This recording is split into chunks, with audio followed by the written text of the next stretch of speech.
Hello everyone, आपका हमारे channel पर स्वागत है। आठवीं चाबी। सिंध का एक बुद्धिमान राजा जब बूढ़ा हो गया और उसे लगा कि वह अधिक नहीं जिएगा, तो उसने अपने दीवान को बुलवाया और उसे 8 चाबियां देते हुए कहा, मेरे कूच का समय नज़दीक आ गया है।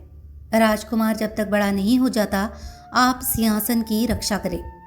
जब वह खुद राजकाज चलाने लायक हो जाए तो आप उसे 7 चाबियां दे दे, पर 8वीं उसे 5 बरस शासन करने के बाद ही दे। दीवान ने उसे वचन दिया कि वह ऐसा ही करेगा और राजा शांति से मर गया। राजकाज की बागडोर दीवान ने अपने हाथ में ले ली। राजकुमार की शिक्षा दीक्षा की उसने समुचित व्यवस्था की, जैसे वह उसका अपना बेटा हो। राजकुमार के बड़े होने तक उसने बड़ी निष्ठा से राजकाज किया। फिर एक शुभ दिन उसे समृद्ध और सुशासित राज्य संभला दिया। 7 चाबियां भी उसने राजकुमार के हवाले कर दी। राज तिलक के बाद राजकुमार ने बड़ी उत्सुकता से उन चाबियों से 7 तहखाने खोले। तहखानों में सोने, चांदी और हीरे मोतियों के अंबार लगे थे। वो बहुत खुश हुआ। वफादार दीवान का उसने बहुत आभार माना, जिसने उसके लिए हर चीज की रक्षा की और यथा समय उसे मुकुट पहनाया। कुछ दिन बाद दीवान से जलने वाले एक चुगलखोर ने नए राजा के कान भरे कि राजमहल में 8 तहखाने हैं, जबकि दीवान ने उसे सिर्फ 7 चाबियां ही दी है। युवा राजा के आग आग लग गई। उसे लगा कि दीवान विश्वासघाती है। 8वें तहखाने का धन वो खुद हजम करना चाहता है। उसने दीवान से कहा कि वह फौरन 8वीं चाबी उसके हवाले करे, नहीं तो वह अभी उसका सर कलम करवा देगा। उसने राजा के पाँव पकड़ लिए और कहा कि उसने उसके पिता को वचन दिया था कि राज तिलक के 5 बरस बाद ही वो उसे 8वीं चाबी देगा। पर युवा राजा को इतना धीरज कहा। उसने कहा कि उसे चाबी अभी चाहिए। इसी वक्त चाबी हाथ में आते ही वो 8वें तहखाने की ओर भागा। ताले में चाबी घुमाई और झटके से दरवाजा खोला। तहखाना एकदम खाली था। उसे सहसा विश्वास नहीं हुआ, यहाँ तक कि दीवारें भी सपाट थी। उनमें एक ताक तक नहीं था। खाली तहखाने में उसने चारों तरफ देखा। एक दीवार उसे कुछ अलग नजर आई। उस पर एक सुंदर लड़की का चित्र बना हुआ था। राजा की आंखें चित्र पर चिपक कर रह गई। वह जो जो चित्र को देखता, त्यों त्यों उसका सम्मोहन बढ़ता गया। चित्र की लड़की को वह प्राण प्रण से चाहने लगा। लड़की के सौंदर्य से वह इतना अभिभूत हुआ कि उसे मूर्छा आ गई। दीवान उसके पीछे ही खड़ा था। उसने राजा को थामा और मुंह पर गुलाब जल छिड़का। राजा को चेत हुआ। चेत होते ही उसकी नज़र चित्र में बनी लड़की की ओर मुड़ी।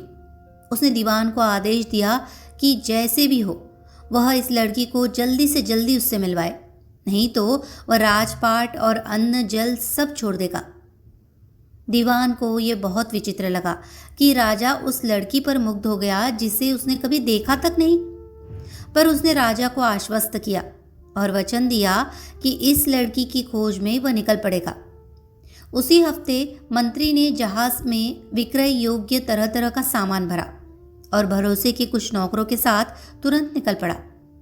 वे हर बंदरगाह पर रुकते और हर राज्य के दरबारियों और मोतबरों को 8वें तहखाने में मिला चित्र दिखाते, पर उन्हें ऐसा कोई नहीं मिला जिसने चित्र की अपूर्व सुंदरी को देखा या उसके बारे में सुना हो। इस तरह पूरे 1 बरस भटकने के उपरांत वे दूर दराज के एक राज्य में पहुंचे। वहां बंदरगाह के तट पर उन्होंने उस चित्र को लोगों को दिखाने के लिए रखा। चित्र को देखते ही पास खड़े लोग चिल्लाए, ये तो हमारी राजकुमारी है। दीवान को तुरंत वहां के राजा के पास ले जाया गया। राजमहल में राजकुमारी की एक झलक देखते ही दीवान को पक्का भरोसा हो गया कि यह वही अपूर्व सुंदरी है। दीवान ने राजा को अनूठे उपहार भेंट किए और बताया कि वह सौदागर है और अपना माल बेचने के लिए उसके राज्य में रुकना चाहता है। राजा ने उसे व्यापार की अनुमति दे दी। कुछ ही दिनों में उसने राजकुमारी के स्वभाव और उसके वंश के बारे में काफ़ी जानकारी इकट्ठी कर ली। जब वह पूरी तरह से संतुष्ट हो गया तो वापस अपने राज्य की ओर चल पड़ा। कुछ महीनों की यात्रा के बाद दीवान ने अपनी राजधानी के बंदरगाह पर लंगर डाला। उसने राजा को बताया कि चित्र की अपूर्व सुंदरी का पता चल गया। वह चित्र से भी कई गुना अधिक सुंदर है। उसे एक नज़र देखने के लिए राजा अधीर हो उठा। जहाज को फिर भांति भांति के विक्रय योग्य वस्तुओं से भरा गया और राजा को लेकर जहाज फिर चल पड़ा। महीनों की कठिन समुद्री यात्रा के बाद जहाज ने अपूर्व राजकुमारी के राज्य की भूमि को छुआ। दीवान राजकुमारी के पिता से मिला और पिछले बरस की तरह फिर व्यापार की अनुमति मांगी। दीवान को पता था कि राजकुमारी को खिलौनों से बहुत लगाव है और इस राज्य के लोग बहुत अच्छे खिलौने बनाते हैं, इसलिए वह राजकुमारी के लिए एक से एक अनोखे खिलौने लेकर आया था। ये खिलौने चलते थे, बोलते थे, शेर और बाघ दहाड़ते थे, पक्षी हवा में तिरछे उड़ते थे। राजकुमारी मुग्ध हो गई। मंत्री ने कहा, हमारे जहाज में ऐसे ऐसे खिलौने हैं कि ये उनके पासंग भी नहीं है। हमारे मालिक जहाज पर ही है। उन्होंने मुझे हमारे देश के मामूली खिलौने ही जहाज से बाहर लाने दिए। हमारे जहाज पर चलिए, आपको एक से एक अद्भुत खिलौने दिखाऊंगा। राजकुमारी का कुतूहल चरम पर पहुंच गया। 6 दासियों के साथ वह तुरंत मंत्री के साथ चल पड़ी। जहाज पर युवा राजा ने उसकी अगवानी की और उसे शिष्टतापूर्वक आश्चर्यजनक खिलौने दिखाने लगा। हर नए खिलौने को देखकर राजकुमारी खुशी से उछल पड़ती। इस बीच मल्लाहों ने लंगर की रस्सियां काट दी और पाल खोल दिए। जहाज ने बंदरगाह छोड़ दिया। यह सब उन्होंने ऐसी होशियारी से किया कि राजकुमारी और दासियों को भनक तक नहीं लगी। वे तट से काफी दूर आ गई। राजकुमारी और दासियों को जब यह पता चला कि उनका हरण किया गया है तो वे भय से सुन्न हो गई। फिर सहसा वह चीखने, चिल्लाने और जहाज की चीज बस्त तोड़ने लगी। युवा राजा ने यह कहकर राजकुमारी को शांत किया कि कैसे उसका चित्र देखकर वह उस पर आसक्त हुआ और कैसे उसे ढूंढने के लिए उसने 7 समंदर की यात्रा की।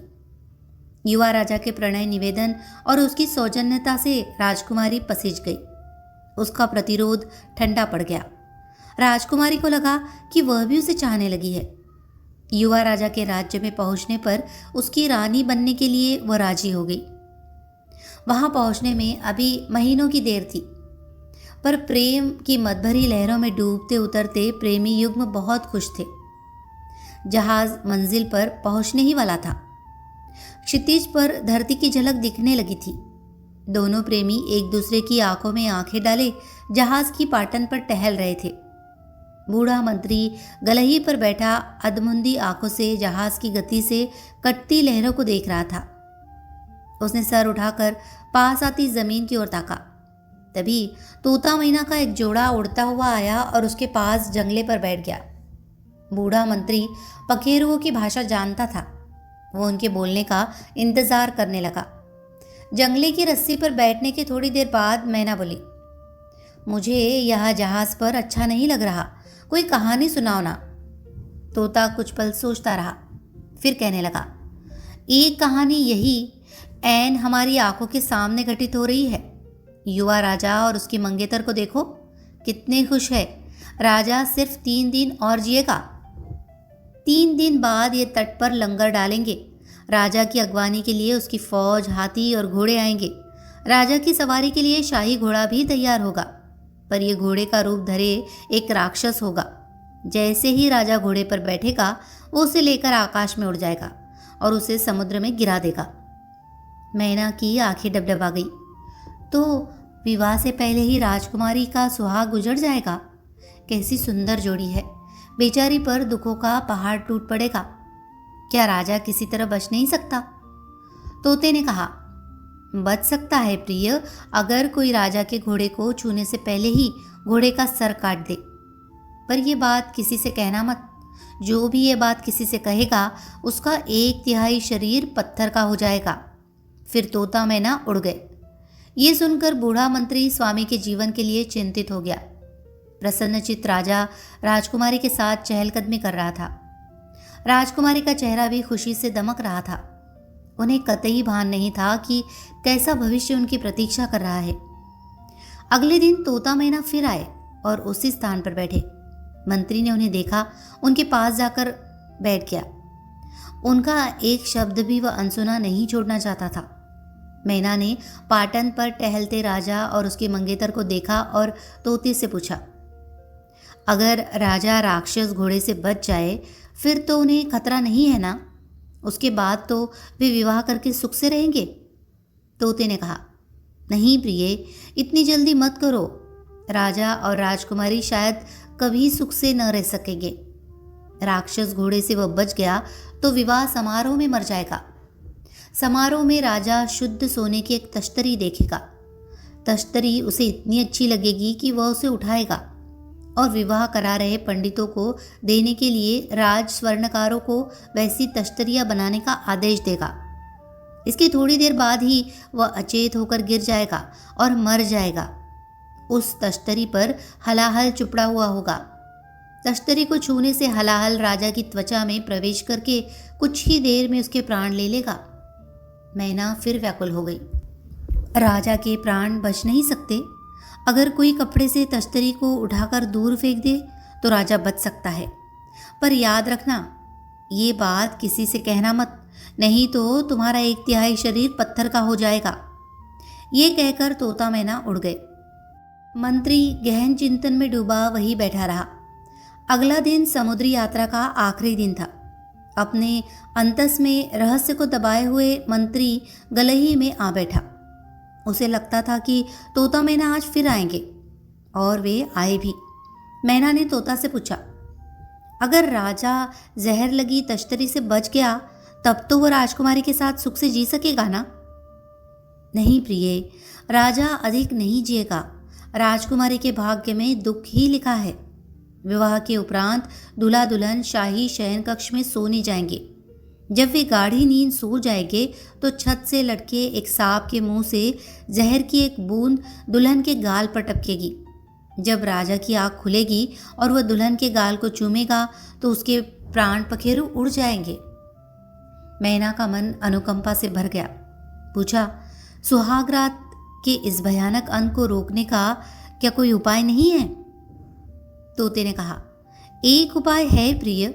अगर कोई सुहाग कक्ष में छुप जाए और दुल्हन के गाल पर जहर की बूंद गिरते ही उसे चाट ले तो राजा बच जाएगा और जहर चाटने वाला भी नहीं मरेगा, अगर वह तुरंत एक पाव दूध पी ले।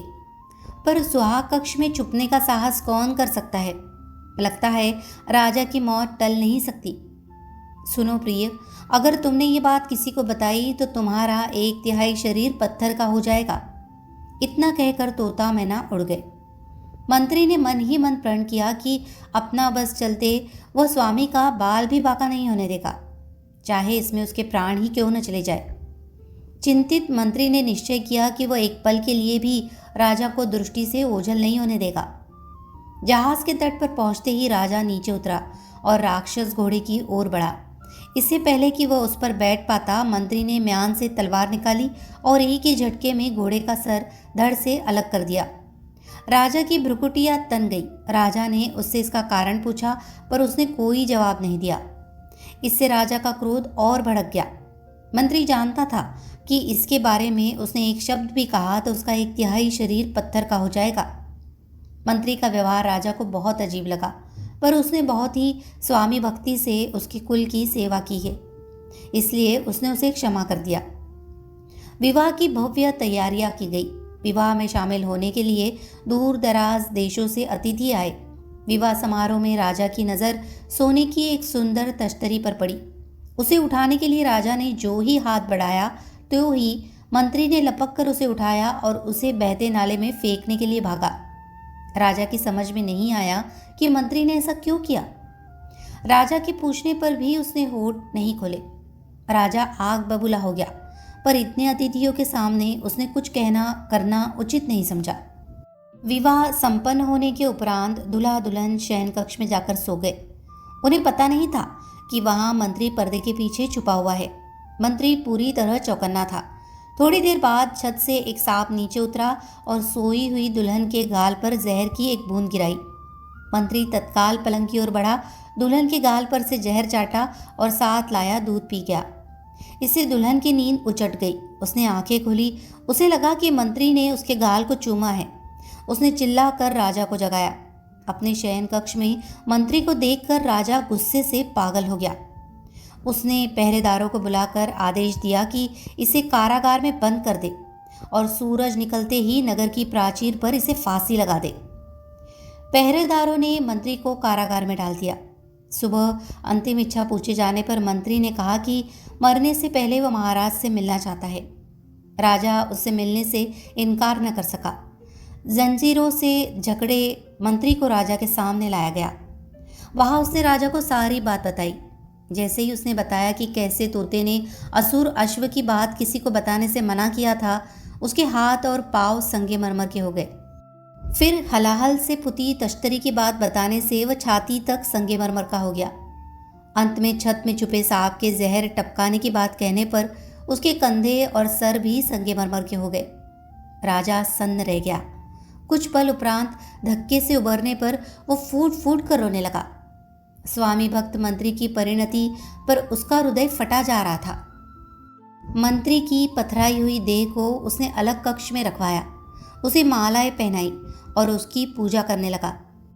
कुछ बरस पश्चात रानी ने पुत्र को जन्म दिया। राजा हर दिन राजकुमार को उस कक्ष में ले जाता जहां मंत्री की पाषाण देह रखी हुई थी। वह उसे दिवंगत मंत्री की स्वामी भक्ति और उसके उपकार के बारे में बताता। एक दिन जब राजकुमार 3 साल का हो गया तो वे ही तोता मैना जिन्होंने जहाज पर राजा के बारे में भविष्यवाणी की थी उस कक्ष में आए और बातचीत करने लगे। राजा इस समय उनकी बोली समझ सकता था क्योंकि वह मंत्री की मूर्ति के पास खड़ा था। तोते ने मैना से कहा, देखो राजा कितना दुखी है। मंत्री के साथ जो हुआ उसे वह भुला नहीं पा रहा। अगर राजा चाहे तो मंत्री फिर जिंदा हो सकता है। मैना ने पूछा, कैसे कैसे? तोते ने जवाब दिया, राजा को अपने बेटे की बलि देनी होगी और उसके खून के छींटे मंत्री की मूर्ति पर डालने होंगे। इससे मंत्री फिर हार्ड मांस का हो जाएगा। राजा सोच में पड़ गया। वो क्या करे, क्या करना उचित होगा। वह इस निष्कर्ष पर पहुंचा कि उसका रोम रोम मंत्री का ऋणी है। उसने 3 बार उसके प्राण बचाए। इससे पहले कि उसका मन डावाडोल हो जाए, उसने म्यान में से तलवार निकाली और राजकुमार का सर काट दिया। फिर उसका खून उसने मूर्ति पर छिड़का। मंत्री तुरंत जी उठा। ये जानकर कि उसे पुनर्जीवन कैसे मिला, मंत्री ने संपूर्ण चेतना से भगवान का स्मरण किया। ऐसी प्रार्थना की कि भगवान अनदेखी कैसे करता। बच्चे का सर आप ही धड़ से जुड़ गया और वह उठकर खड़ा हो गया, मानो नींद से उठा हो। तब राजा ने रानी को बुलाया और उसे सारी बात बताई।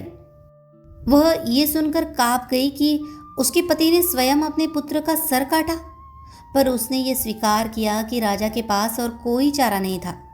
जो हो, मंत्री की प्रार्थना और भगवान की कृपा से राजकुमार फिर जीवित हो गया था।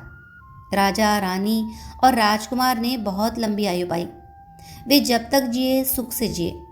ऐसा मंत्री जिनका सलाहकार हो, उन्हें कोई कष्ट हो भी कैसे सकता है।